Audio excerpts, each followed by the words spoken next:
The marble steps of the Grandview Hotel gleamed in the morning sun, polished to perfection by a maintenance crew that arrived before dawn. It was the kind of luxury hotel where rooms started at $800 a night, where doormen wore white gloves, and where the lobby smelled of imported flowers and old money.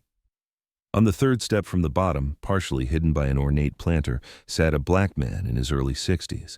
His clothes were worn but clean: military surplus jacket despite the warm weather, faded jeans, boots that had seen better days. A small backpack rested beside him, and he held a paper coffee cup from the gas station 2 blocks away. His name was James Mitchell, though the faded military ID in his pocket read, Lieutenant General James T. Mitchell, U.S. Army, retired.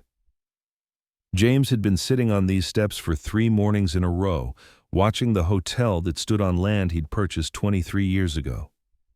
Watching the building he technically owned, though ownership felt like an abstract concept these days. Most things felt abstract since Maria died. "Sir, I'm going to have to ask you to move." The voice belonged to a young doorman, maybe 25, with an apologetic expression. "Hotel policy." "I'm sorry." James looked up at him and nodded slowly. "I understand. Just give me a minute." The doorman hesitated, then nodded and returned to his post. He wasn't the problem. The problem was about to arrive in a black Mercedes SUV pulling up to the valet stand.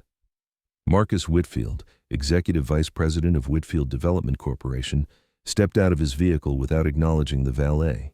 He was 42, Princeton educated, born into wealth and convinced it made him inherently superior. His company managed properties across the city, high-end commercial real estate that generated millions in revenue. Marcus was on his phone, arguing with someone about quarterly projections, when he noticed James sitting on the steps. "Jesus Christ," Marcus muttered, loud enough to be heard. "Michael!" The doorman approached quickly. "Yes, Mr. Whitfield? Why is there a homeless person on the hotel steps?" "I thought I made it clear. These people need to be moved along before they drive away business." "I asked him to leave, sir." "He said he just needed a minute." "A minute? Michael, do you know how much this hotel pays your salary? Do you think they pay you to negotiate with vagrants?" Marcus's voice carried across the entrance, drawing attention from arriving guests. James stood slowly, his joints protesting the movement. Combat injuries, old age, and sleeping on streets for 6 months had taken their toll on a body that had once led soldiers through 2 wars. "I'm leaving," James said quietly, picking up his backpack. Marcus turned to look at him directly for the first time. His expression showed distaste, mixed with the particular cruelty of someone who saw other humans as problems to be solved. "You do that. And let me give you some advice. Find somewhere else to camp out. There are shelters for people like you. Use them instead of bringing down property values for the rest of us." James met his eyes, and for just a moment, Marcus saw something there that made him uncomfortable. Not anger exactly. Something older, wiser, more weathered. The look of someone who'd seen worse than a businessman's contempt. "I'll be on my way," James said, and walked down the steps with as much dignity as anyone can maintain while being publicly humiliated. Behind Marcus, one of the hotel's older bellhops, Raymond, watched with an expression of horror. He'd worked at the Grandview for 35 years, long enough to remember when it was built, long enough to remember who actually owned the land it stood on. But Raymond said nothing. He had a mortgage, 3 kids in college, and the wisdom to know that speaking up would cost him everything. As James walked away, Marcus straightened his tie and headed into the hotel for his 9 a.m. meeting with the Grandview's general manager. He'd already forgotten the homeless veteran by the time he reached the elevator. James, however, had not forgotten Marcus Whitfield. 6 blocks away, James sat on a bench in Marcus Park, named ironically for the city's founding father, not the man who'd just humiliated him. He pulled out his phone, one of the few possessions he'd kept through everything. The screen was cracked, but it worked. He scrolled through contacts until he found Lawson & Associates Property Management. The call was answered on the second ring. "Lawson & Associates, this is Jennifer speaking." "Jennifer, this is James Mitchell. I need to speak with Robert Lawson." There was a pause. "Mr. Mitchell? Oh my God, we've been trying to reach you for months. Mr. Lawson has been... Please hold, I'm connecting you right now." 30 seconds later, Robert Lawson's voice came through, heavy with relief and concern. James? Where the hell have you been? I've had private investigators looking for you. Your daughter has been calling me every week. I know, I'm sorry. James's voice cracked slightly. He'd been avoiding his daughter Sarah, avoiding everyone who knew him before. I wasn't ready to. I couldn't. It's okay. Just tell me where you are. Let me send a car. Not yet. Robert, I need you to tell me something first. The Grandview Hotel, we still own the land under it, correct? Yes. The hotel has a ground lease with 43 years remaining. Why? And Whitfield Development manages the property for the hotel ownership group? They do. James, what's going on? James watched a young mother push her child on the swings across the park. Normal life, continuing for people who hadn't watched their wife die slowly from cancer while simultaneously fighting PTSD demons from 28 years of military service. I'm ready to come back, James said quietly. But first, I need you to arrange a meeting. The Whitfield Development Corporation. I want to meet with their executives, all of them. That's unusual, but I can arrange it. When? Tomorrow. And Robert, don't tell them who's requesting the meeting. Just say that the actual landowner wants to discuss the property portfolio. Robert was quiet for a moment. James, you're about to walk into a room of people who have no idea who you are, no idea you've been living on the streets. Are you sure about this? I'm sure. These past 6 months, I've been invisible. People look right through homeless veterans like we're ghosts. It's amazing what you see, what you hear when people think you don't matter. James's voice hardened slightly. Tomorrow, I stop being invisible, and some people are going to learn a very expensive lesson about assumptions. That evening, Marcus Whitfield sat in his penthouse apartment, enjoying a $200 bottle of wine and feeling satisfied with his day. He'd closed a deal on a new property.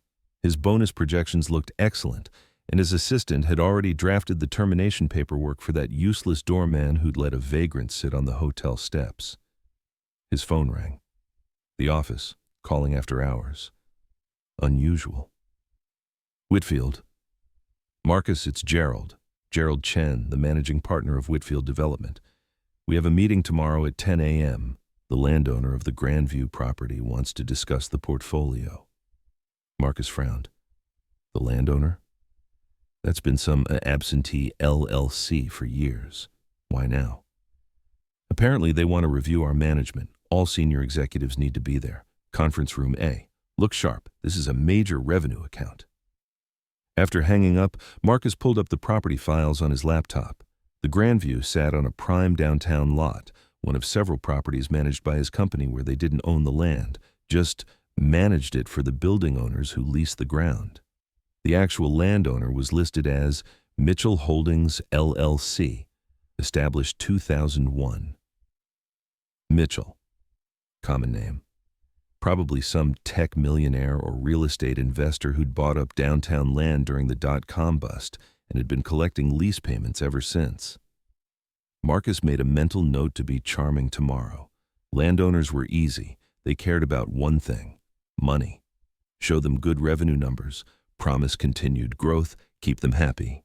He had no way of knowing that the homeless man he'd humiliated that morning would be sitting at the head of the table.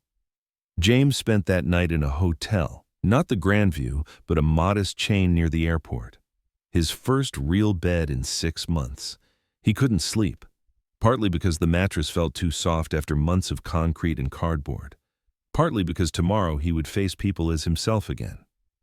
Lieutenant General James T. Mitchell, 2 Bronze Stars, 1 Purple Heart, 28 years of service, builder of bases in Iraq and Afghanistan, leader of men, strategist, veteran, and for the past 6 months, invisible homeless man. Maria would have known what to say. She always did. But Maria was gone, dead at 59 from cancer that ate her away while James watched helplessly. All his military training, all his strength, and he couldn't save the one person who mattered most. The PTSD had come back hard after her death. Nightmares he'd controlled for years returned with a vengeance. He'd left his luxury condo one day for a walk and found he couldn't go back. The walls felt like they were closing in. The emptiness of their home without Maria was suffocating. So he'd walked, and eventually he'd found himself among the invisible, other veterans, other broken people, others who society had decided didn't matter. He'd learned that being homeless didn't make you stupid or lazy or worthless. It made you invisible. And invisible people saw and heard everything. Tomorrow, he would become visible again. And Marcus Whitfield was about to learn what happened when you treated invisible people like they didn't matter. Because sometimes the man on the steps owns everything you think is yours. The conference room of Whitfield Development Corporation occupied the entire 20th floor of the Sterling Tower, with floor-to-ceiling windows offering a panoramic view of the city. Marcus Whitfield arrived 15 minutes early, as always, reviewing the Mitchell Holdings portfolio on his tablet. Impressive numbers.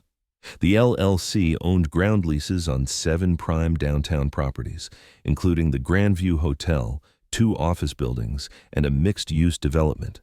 Combined, they generated approximately $8.3 million in annual lease revenue. For Whitfield Development, managing these properties meant a healthy management fee and significant prestige. Ready to charm the money? Derek Morrison, another VP, slid into the seat beside Marcus. I pulled the files. This Mitchell Holdings has been totally hands-off for 20 years. Something must have changed. Probably an inheritance. Original owner died, kids take over, they want to get more involved. Marcus straightened his tie. We show them the numbers, emphasize our excellent stewardship, keep the golden goose happy. Gerald Chen, the managing partner, entered with his assistant. Gentlemen, our guest is arriving. Best behavior. This account represents 12% of our annual revenue. The conference room filled with executives, VPs, directors, the CFO. 10 people total, all impeccably dressed, all projecting confidence and competence. At 10 a.m. exactly, the receptionist's voice came through the intercom. Mr. Chen, your 10 o'clock is here. Send them in. The door opened. Marcus glanced up from his tablet, expecting a suit, maybe a young tech millionaire in designer jeans and a t-shirt, possibly an older real estate investor with gray hair and a Rolex. Instead, James Mitchell walked into the room. He wore a suit now, not expensive, but clean and properly fitted. His military bearing was evident in his straight posture, his measured steps. His hair was trimmed, his face freshly shaved, but there was no mistaking him. Marcus felt the color drain from his face. The homeless man from yesterday, the vagrant he'd humiliated on the hotel steps. James surveyed the room calmly, making eye contact with each executive. His gaze lingered on Marcus for just a moment longer than the others. Gentlemen, Gerald stood, extending his hand. Welcome. I'm Gerald Chen, managing partner. Thank you for coming in to discuss the properties my LLC has entrusted to your management. James shook his hand firmly. Lieutenant General James Mitchell, U.S. Army, retired, owner and founder of Mitchell Holdings. The title landed like a bomb. Several executives straightened unconsciously. Military rank had that effect, even in civilian spaces. Marcus felt sick. General. Not just military, but a general. And the owner, the actual owner of $47 million worth of prime downtown real estate. Please sit. Gerald gestured to the head of the table. Can we get you anything? Coffee, water? Coffee would be fine. Black James sat down, placing a thin folder on the table in front of him. I apologize for my extended absence from oversight duties. The past year has been difficult. My wife passed away, and I've been dealing with personal matters. I'm so sorry for your loss, Gerald said, and the condolences echoed around the table. Thank you. But I'm ready to be more actively involved in my holdings now. James opened his folder. I've spent the past week reviewing financial statements, occupancy rates, maintenance records. Overall, your management has been acceptable. Marcus felt a flicker of relief. Acceptable meant they were safe. Keep the account, keep the revenue. However, James continued, I've also spent considerable time observing the properties firsthand, including the Grandview Hotel. Marcus's relief evaporated. I believe in understanding assets from ground level, James said. Literally in this case. I've spent the past several days watching how our properties are managed, how staff interact with the public, how the buildings are maintained. That's very hands-on, Gerald said carefully.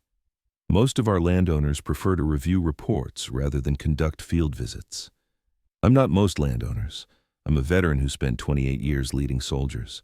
I learned early that you can't understand an operation from reports alone. You have to be on the ground. James took a sip of his coffee.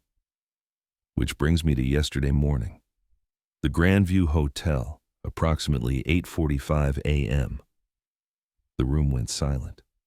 Marcus stopped breathing.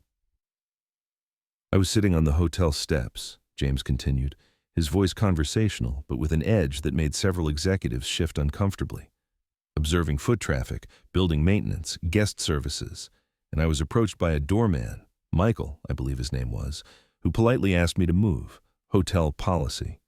Sir, if there was an issue with how staff handled, Gerald started. The doorman was professional and courteous. He's not the problem. James's eyes found Marcus. The problem was Mr. Whitfield here, who called me a vagrant, suggested I was driving away business, and recommended I find a shelter for people like me.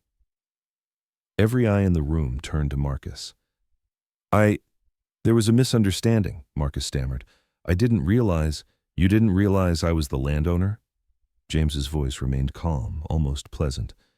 That's interesting. So your contempt for homeless people is only a problem when those people turn out to be wealthy? That's not what I meant. Mr. Whitfield, let me tell you what I learned in 6 months of homelessness. Yes, I've been living on the streets since my wife died. PTSD, grief, an inability to be in our home without her. I found myself among the invisible. Veterans, mentally ill people, those who fell through society's cracks. And I learned something profound. James stood, walking slowly around the table. I learned that the measure of a person isn't how they treat those who can benefit them. It's how they treat those who can do nothing for them at all. The homeless man on the steps. The minimum wage worker. The person society has decided doesn't matter. He stopped behind Marcus's chair. You didn't just insult me yesterday, Mr. Whitfield. You revealed your character. Your fundamental belief that some human beings have less value than others, that people struggling with homelessness are problems to be removed rather than human beings deserving dignity. Sir, I apologize, Marcus managed. It was wrong. If you'd known I owned the building, you'd have treated me differently, but the man you thought was a vagrant, he deserved the same respect as the man you know as a general. That's the lesson you still don't understand. Gerald cleared his throat. General Mitchell, I assure you, Mr. Whitfield's behavior doesn't reflect our company's values. Doesn't it? James returned to his seat.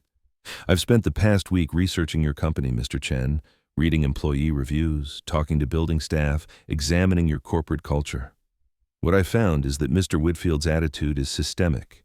Multiple complaints about how Whitfield Development treats lower-wage workers, high turnover among maintenance and service staff, a culture that values profit over people.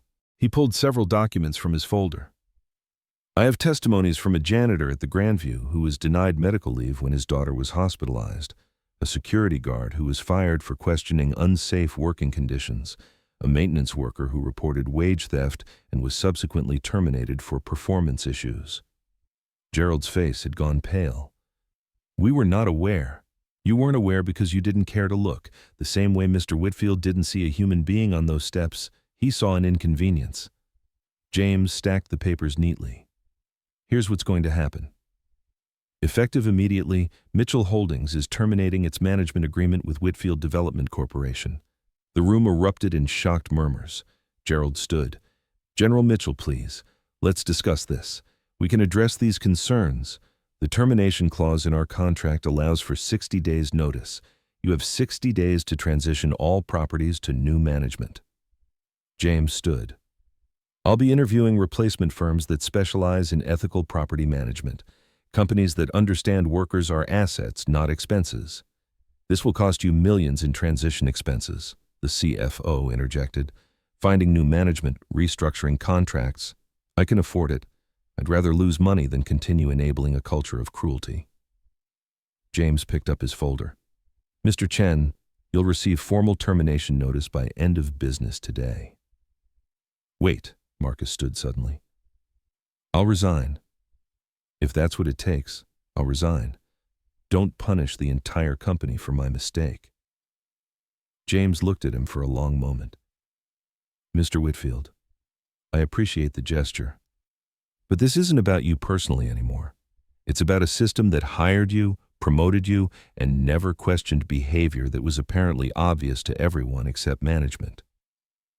He turned to Gerald. However, I'm willing to make one concession.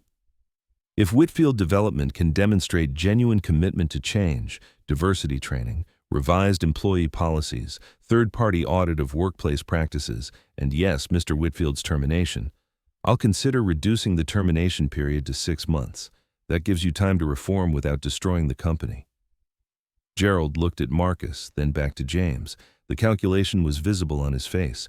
Lose one executive or lose 12% of annual revenue. Done, Gerald said.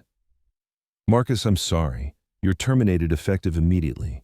We'll discuss severance later. Marcus stood frozen, the reality crashing over him. Fired, publicly humiliated, career likely destroyed. General Mitchell, he said quietly, for what it's worth, I'm truly sorry. Not just because of who you are, but because you're right. About all of it. James nodded once. Then use this as an opportunity to become better. That's what I'm doing. We're both starting over, Mr. Whitfield. The difference is, I'm giving you the chance I never gave myself after my wife died. The chance to rebuild with purpose. As James walked toward the door, Gerald called after him. General, may I ask what your plans are for your properties, your future involvement? James paused at the door. I'm starting a nonprofit. Transitional housing for homeless veterans. Using the Grandview Hotel property, I'm terminating their ground lease and converting the land use. There are 40,000 homeless veterans in this country. I'm going to help house as many as I can. He looked back at the stunned room. Gentlemen, here's what homelessness taught me. Dignity isn't something you earn through rank or wealth. It's something you possess by virtue of being human. Every person on those streets has a story, has worth, deserves respect.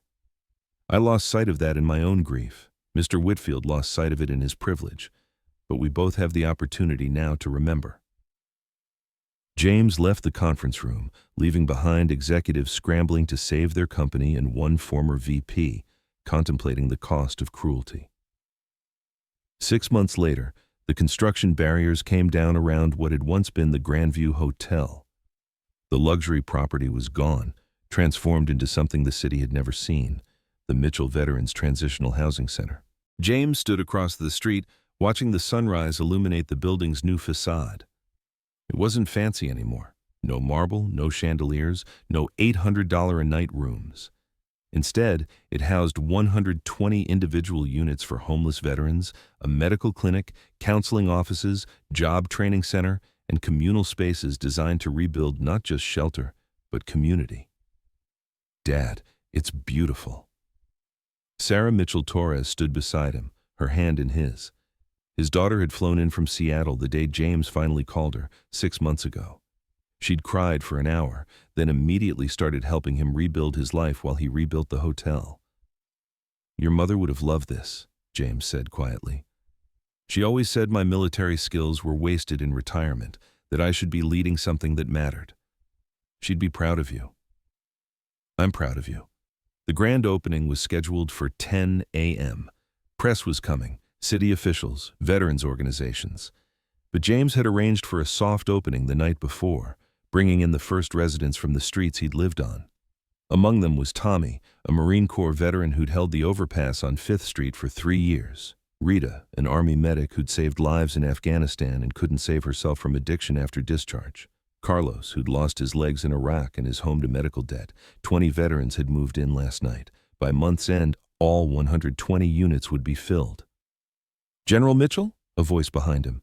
James turned to find Marcus Whitfield standing on the sidewalk, looking uncertain. James hadn't seen him since the conference room. Mr. Whitfield, this is a surprise. I hope it's okay that I came. I saw the grand opening announcement in the paper. Marcus shifted his weight nervously. I wanted to see what you built. And to tell you something. I'm listening. I've spent the past 6 months working at a veterans shelter. Volunteer work, no pay. Serving meals, helping with intake, listening to stories. Marcus's voice was different now, quieter, humbler. You were right. About everything. I spent my whole life treating people like they were beneath me, and I didn't even realize I was doing it. What changed? Getting fired helped. Suddenly, I was the one being judged as worthless.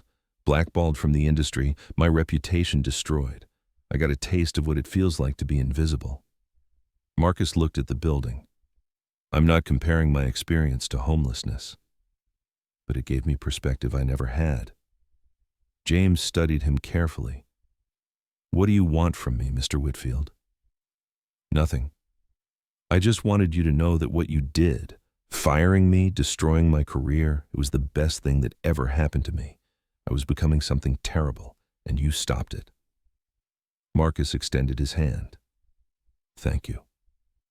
James shook his hand. What will you do now? I got my real estate license. I'm working with a nonprofit that helps former inmates find housing. Pays nothing, but it matters. Marcus smiled slightly.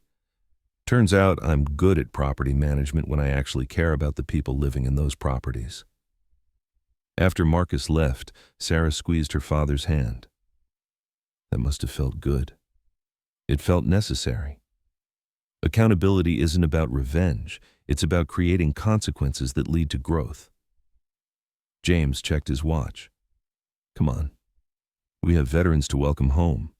The grand opening was covered by every major news outlet in the city. The story was irresistible.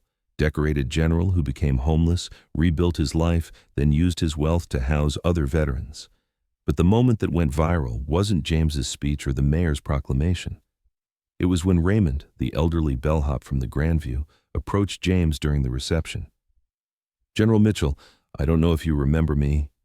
Raymond? You worked at the Grandview for 35 years. James smiled. Of course I remember. I wanted to apologize. I was there that day when Mr. Whitfield disrespected you. I knew who you were. I'd seen the paperwork when the hotel was built, saw your name on the original land purchase, but I said nothing. You had a family to support. I understand. That's no excuse. I watched a veteran be humiliated and stayed silent to protect my paycheck. Raymond's eyes were wet. I've regretted it every day since. James put his hand on Raymond's shoulder. You know what would make me feel better about that day? What? If you'd consider working here. We need someone to manage front desk operations, someone who understands hospitality and treating people with dignity. The pay isn't what the Grandview offered, but the work matters. Raymond stared at him. You're offering me a job? I'm offering you a chance to be the person you wished you'd been that day. We all get do-overs, Raymond. This is yours. By the end of its first year, the Mitchell Veterans Transitional Housing Center had housed 237 veterans. 83 found permanent housing and employment. 42 reconnected with family members. 12 started small businesses with microloans from the center's entrepreneurship program. The success attracted attention. Other cities wanted to replicate the model. James found himself traveling, consulting, helping establish similar centers across the country. He also found himself healing. The PTSD didn't disappear, but it became manageable. Surrounding himself with other veterans who understood created a community of shared experience and mutual support. On the one-year anniversary of the center's opening, James stood in the common room watching veterans share a meal together. He thought about Maria, about how proud she'd be, about how losing her had broken him so completely that he'd lost himself. But maybe that breaking had been necessary. Maybe he'd needed to lose everything to understand what actually mattered. General? Tommy, the Marine from the overpass, approached with a younger man. This is my son, Kevin. I called him after I got housed here. We'd been estranged for 8 years. We're rebuilding. James shook Kevin's hand. Your father's a good man. I'm starting to remember that, Kevin said, his arm around Tommy's shoulders. After they left, Sarah joined her father. "Mom would be so proud of you.